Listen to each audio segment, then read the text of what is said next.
Welcome back. We are in the third video or the third session of our project, the Quilt-as-you-go Halloween runner. And the next step is I'm going to be tracing and cutting out using all the templates using fusible web. My preferred brand is Heat and Bond Light. So I'm going to flip the camera around so you can see what I'm doing. Okay, so if you already know how to use fusible web and do the tracing and how to use this stuff, then you can skip ahead to the next video. But for anybody who is not quite sure, I'm going to show you. So in your patterns, in any patterns from Patchabilities, there's going to be two sets of templates, and there's also going to be a full layout guide in newer patterns. The two sets of templates, you are looking for the set of templates that look like they're reversed.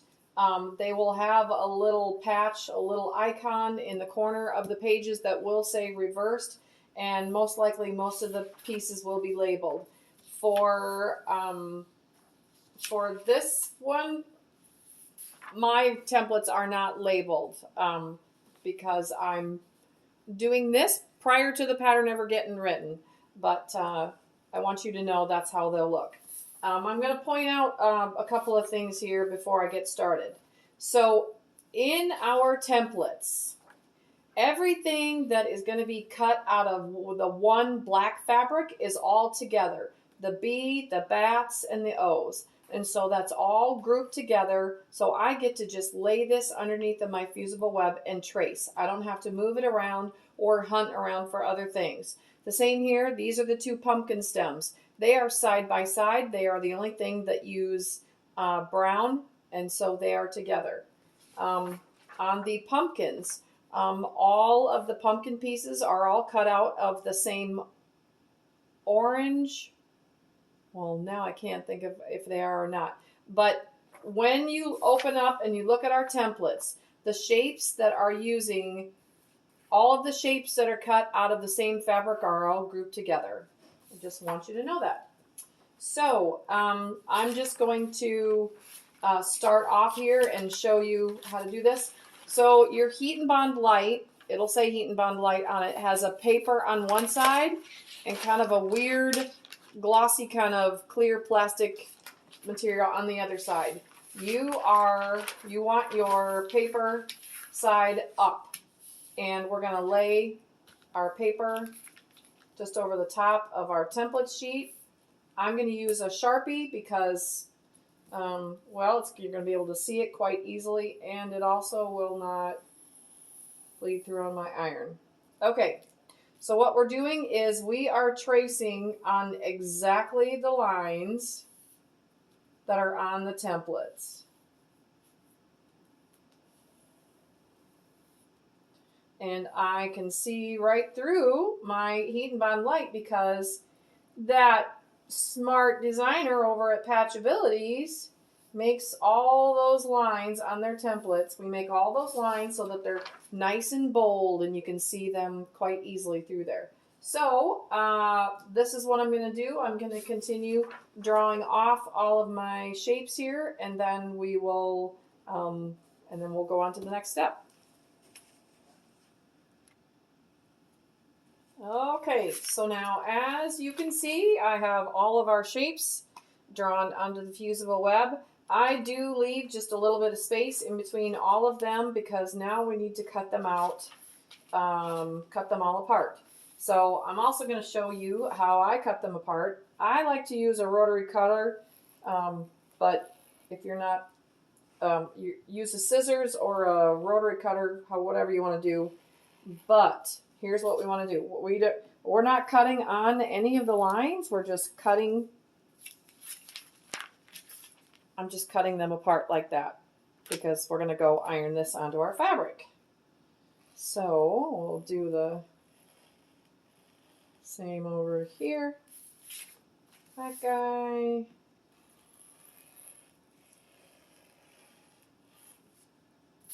All of that.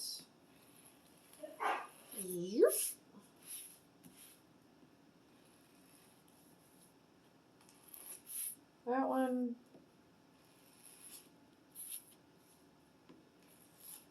That one, and the final one is there. I can also trim off any extra that I don't need. You are going to be a little more cautious than I was. Okay, so we have all of our pieces now cut out around them, and we're going to go to the ironing board. Okay, next step is the ironing. All right, so I have all of my fabrics here, our fabrics. It is all of my fabrics. I have all of my fabrics here, all ready to fuse. So let's just dig right in.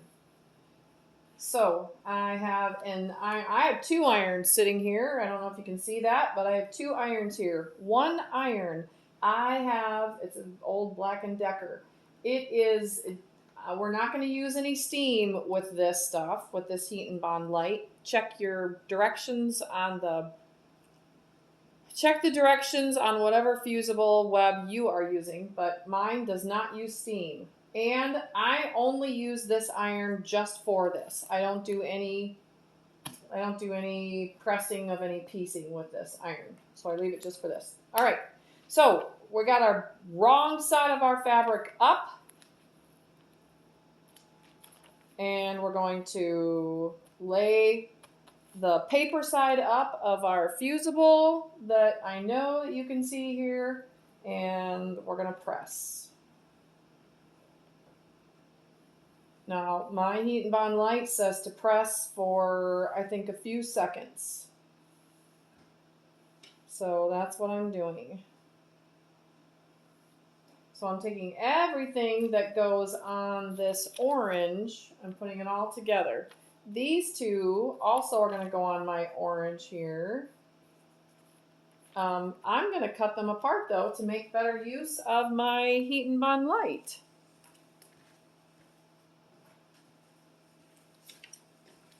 The best use of my fabric. So I'm just going to cut like that. Paper, scissors, of course. All right. And you want to make darn sure that you do not get any of this fusible on your ironing board. If you do, it is like glue. It's like a heated up glue. So be careful. Don't get it on anything else.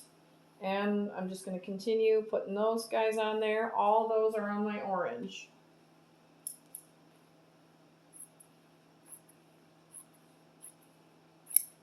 All right, so now I'm just going to set that piece aside.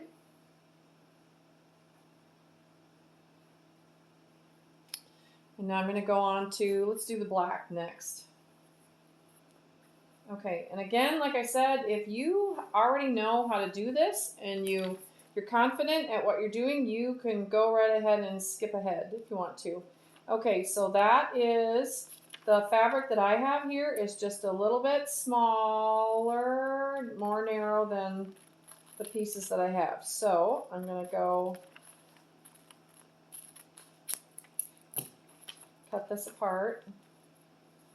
Doesn't really matter how I lay it on here. I do want my salvage is down there. I don't want to put anything down on top of my salvage, so I am aware of that. So I've got wrong side up. Position your fusible on top of there and then press. And then same here.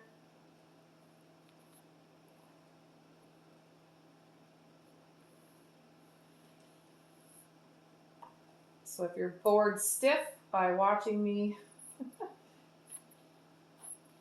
press on my pieces, go ahead and fast forward. All right, that's the black. I've got my pumpkin stem fabric here. So I've got my fabric. I'm going to go wrong side up. I'm going to give that a quick press. Make sure it's nice and flat, no wrinkles. And these guys, I think I want them to go. So this one, the fabric actually has a grain of fabric. I think I want that wood grain to be going up and down, or maybe sideways, kitty corner a little bit. So I've just positioned my pumpkin stems on there like that.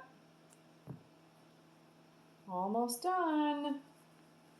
Okay, I got the orange here for candy corn.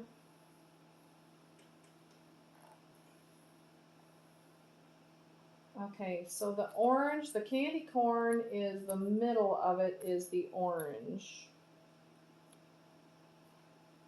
So I have the middle piece.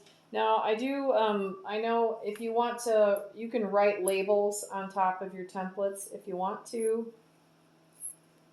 I kind of should know what goes with what since I'm the one who just wrote the pattern. So mine are not labeled.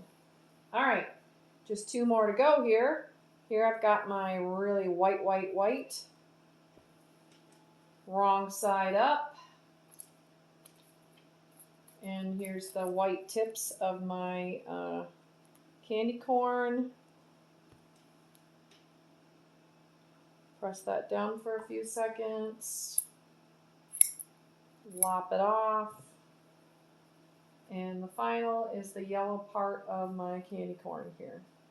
Now I did have my spiders cut out.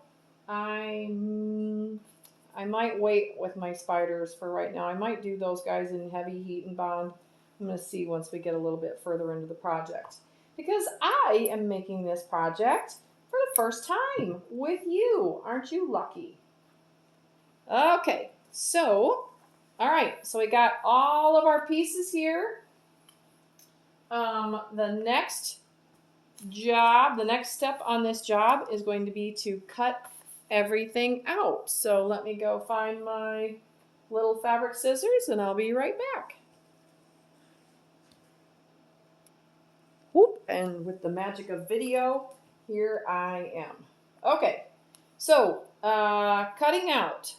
So these are all, obviously we fused them all. I'm gonna tell you, find yourself a very sharp pair of scissors. These happen to be Fiskars. They're spring loaded.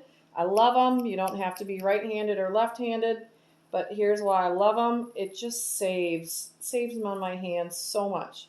Now, we are just cutting right on top of all those lines we traced with earlier. Set our pieces aside.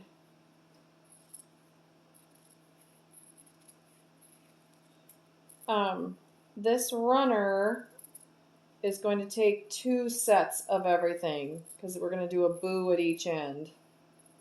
So, but that's how easy this is. So I'm going to turn off the camera here and I'm going to go continue cutting all of these out. And then I'm going to do one thing before I do that. And then I'll go trace another set of those. I'm going to show you a trick here on the bee. So the whole inside of that right there on the bee needs to be cut out. I'm just going to take my scissors, make a gash there in the center, and then get to the lines.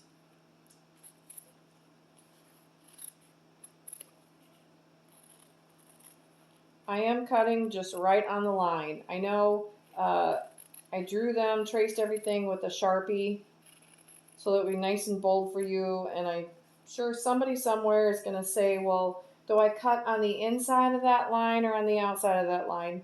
Just cut on the line. I am simply cutting on the line. No need to overthink it. See? Cutting right on the line.